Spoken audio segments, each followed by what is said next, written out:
Well, good morning, everybody. To get us started today, I just want to kind of point you to the beginning of today's written report through email, because one of the top things we discuss here is how the latest European model forecast for December 20th through January 20th kind of really falls in line with some of the bigger ideas that we've had going on. So the first is that this La Nina is likely reaching a peak very soon, and then we'll start to begin to fade. But the Pacific Decadal Oscillation, that large bit of warm water that's between Hawaii and the Aleutian Islands, is helping to just reinforce a pattern that's probably going to deliver more shots at colder air with more broad, deeper troughs across the west that will get let out with time. I do think the pattern stays active, as denoted here, and there's just some great supporting evidence from this. Later on today, let me just show you a great website. I go to it quite a bit, but it's cpc.noaa.gov or cpc.ncep.noaa.gov. They will be updating later today their week 4 forecast, so just something to check out there in addition to that. Yesterday, we also had released the newest long-range forecast, the 11-month forecast for ENSO. And just kind of reiterate some of the points we've been talking about here.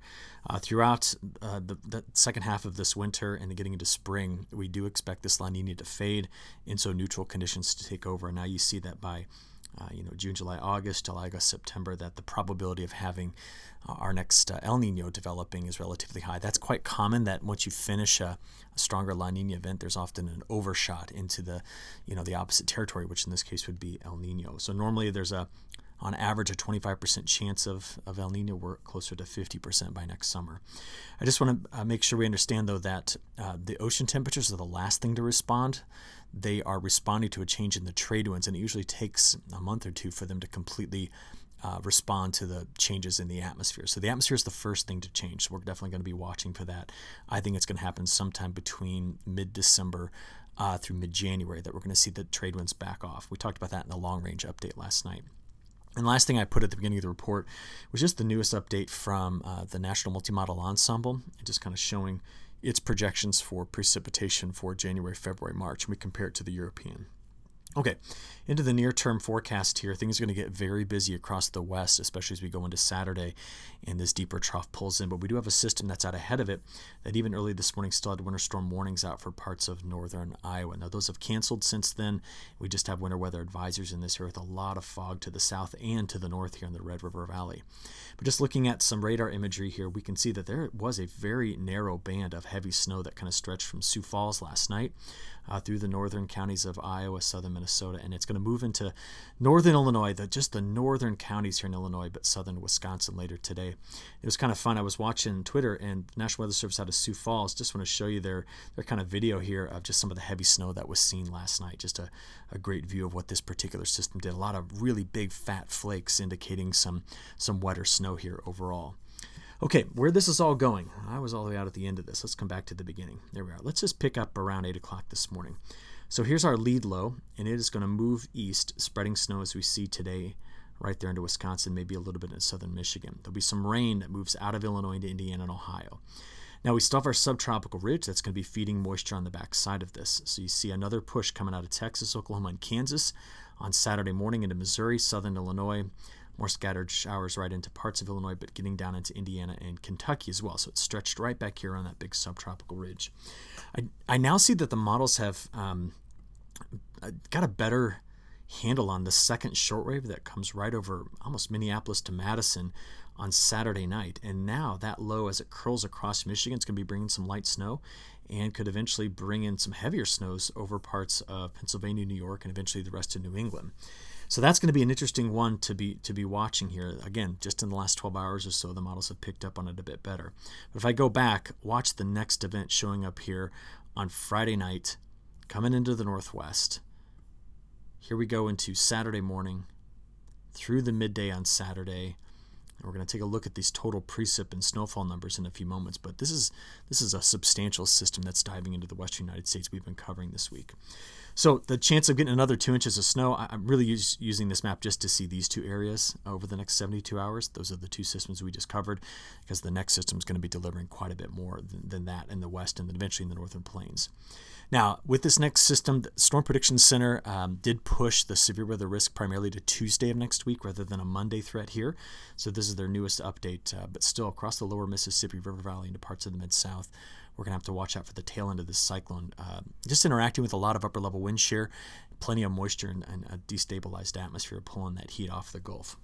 So let's pick up on, we'll pick up noon on Sunday with the European model. Blow that up one more time. There we go. So here's our scattered rain. This was the system that moved into New England, and here's the big one coming into the west. So this is picking up where the high-res model left off. So through, look at this again, Sunday into Monday, that low dives into the west and begins to pull out here early Tuesday morning. And that's part of the reason why we've seen a reduction here in the risk of severe storms. The timing is now different. It's early in the morning. It's a more stable time of day.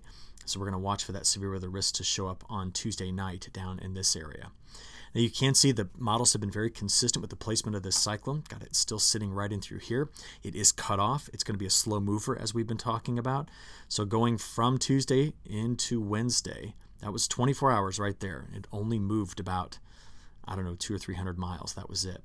So going forward, the low curls up into parts of Minnesota. More strong storms on Wednesday night crossing the Mississippi, getting into the southeast. There'll be rain, a big rain shield out ahead of this, some cold rain. And then on the backside, that curls through, delivering more light snow with some stronger winds as higher pressure tries to build in here. Now that system curls into New England, and as it does so, will deliver some more snow to New England. But after this, the pattern that sets up is quite interesting. We actually see two deep troughs, one over California and one over the mid-Atlantic. They're going to be driving the precipitation patterns going into week 2. I'll show you those in just a few seconds. But if we put all the precip together, this is from the 12Z WPC map. Again, we stress those areas that the dry slots are going to impact, which are going to be parts of the high plains, which we know are still in considerable drought. But if you just kind of blur your eyes and look at this map and then see it overlaid with the latest drought monitor, we're going to see quite a bit of change, I'm hoping, in the drought monitor when the new one is issued next week. Certainly some reduction in drought in this area, given how much rainfall is going to be coming through during that time. Let's look at this another couple of ways with precipitation here. What I've got over on the left is who's going to be dry. So we continue to see that out of Mexico into the high plains, high probability over the next 10 days of less than 1/10 of an inch of precip. This just continues to make worse the drought that's in this area. But better than an inch of liquid equivalent. It's still very high here and on the northern side of that cyclone coming out on Tuesday, Wednesday next week. And of course, where all these systems kind of dive into the west, a lot of moisture coming in there.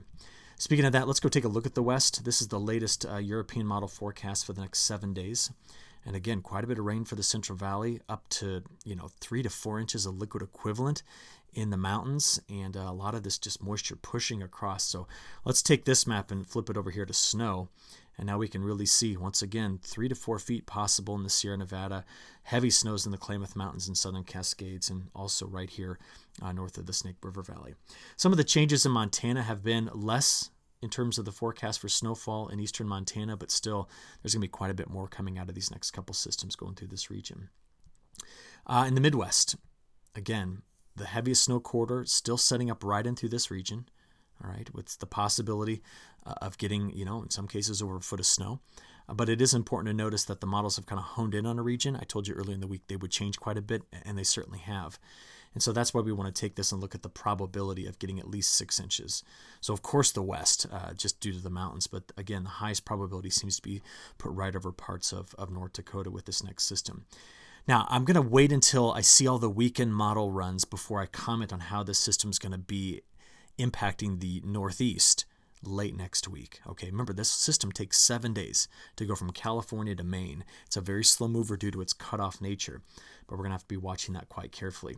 Really quickly, I wanted to pull up some temperature maps here just to talk through temperatures just off my website.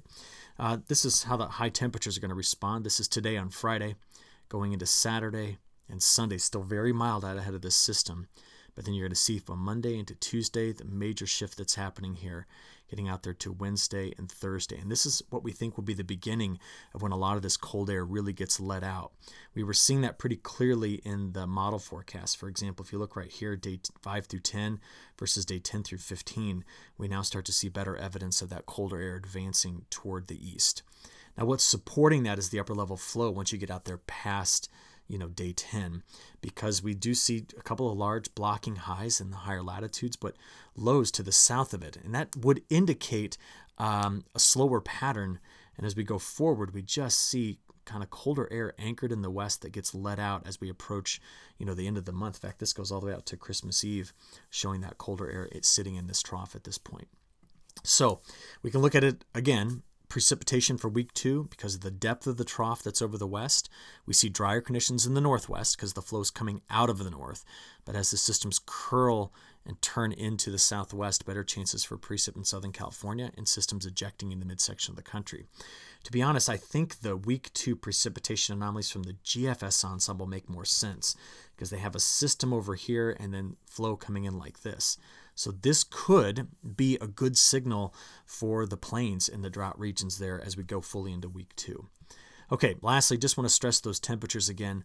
What we see happening after this next system is the colder air that's been anchored across the west from Montana through the western Canadian prairie into British Columbia and across the west will start to move as we get past the middle of this month and beyond. Okay, last couple things just to talk about here. Please, if you get a chance, watch the in-depth report I released last night. We talk about some of the longer-term issues going on in South America, including where there is drought and where there's not.